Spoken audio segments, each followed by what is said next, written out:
السلام علیکم۔ آج ہم لوگ پڑھیں گے اعمال رمضان میں سے۔ آج ہم لوگ پڑھیں گے پہلے عشرے کے اعمال۔ آج کا ہمارا دوسرا حصہ یہ عمل نمبر 1 میں سے روزہ۔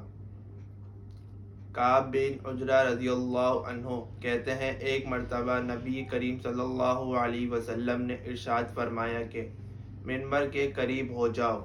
ہم لوگ حاضر ہو گئے۔ جب حضور اکرم صلی اللہ علیہ وسلم نے منبر پر پہلا قدم رکھا تو فرمایا آمین۔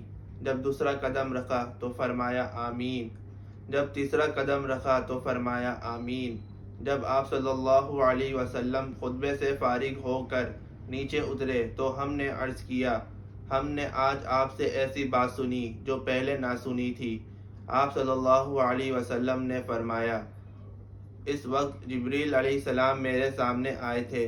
پہلے درجے پر قدم رکھا تو انہوں نے کہا، ہلاک ہو وہ جس نے رمضان المبارک کا مہینہ پایا، اس کی مغفرت نہ ہوئی۔ میں نے کہا آمین۔ پھر جب میں نے دوسرے درجے پر قدم رکھا تو انہوں نے کہا، ہلاک ہو وہ شخص جس کے سامنے آپ صلی اللہ علیہ وسلم کا ذکر مبارک ہو اور درود نہ بھیجے۔ میں نے کہا آمین۔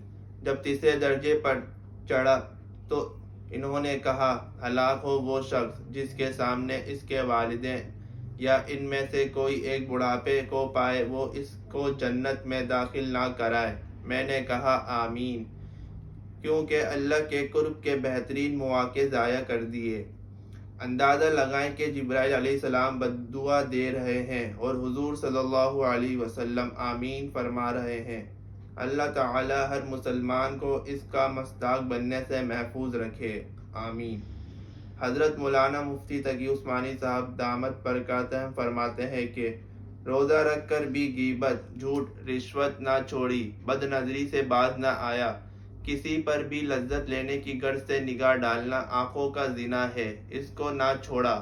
جب سے مسلمان کے گھر میں ٹی وی کا رجحان ہوا ہے تو آدمی چاہے نہ چاہے نگاہ کے گناہ میں مبتلا ہوتا ہے۔ اس طرح کانوں کا گناہ، مثلا غیبت سننا، گانے سننا وغیرہ، یہ بھی روزے کی حالت میں ہو رہے ہیں۔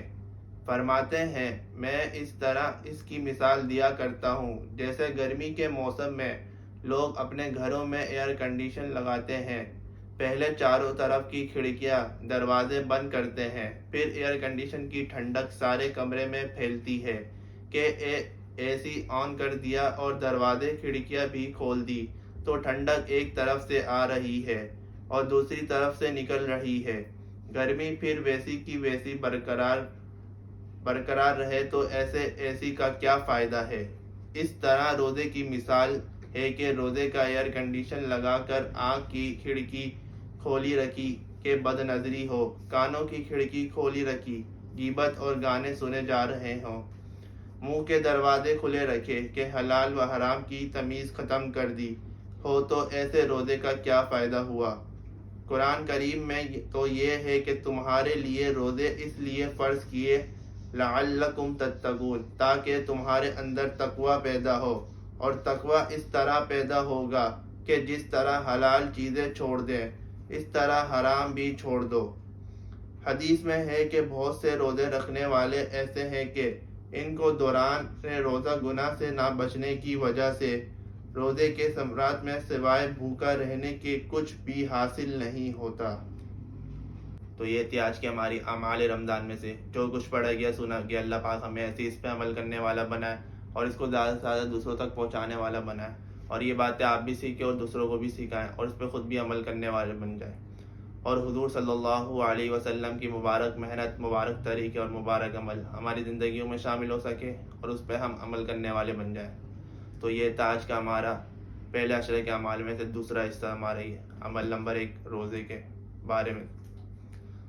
تو ایسے اللہ پاک ہمیں بھی ایسے اس پہ عمل کرنے والا بنائے۔ تو بس آج کے لیے اتنا ہی تھا، ملتے ہیں آپ سے نیکسٹ ویڈیو میں، تب تک کے لیے اجازت دیجیے، اللہ حافظ۔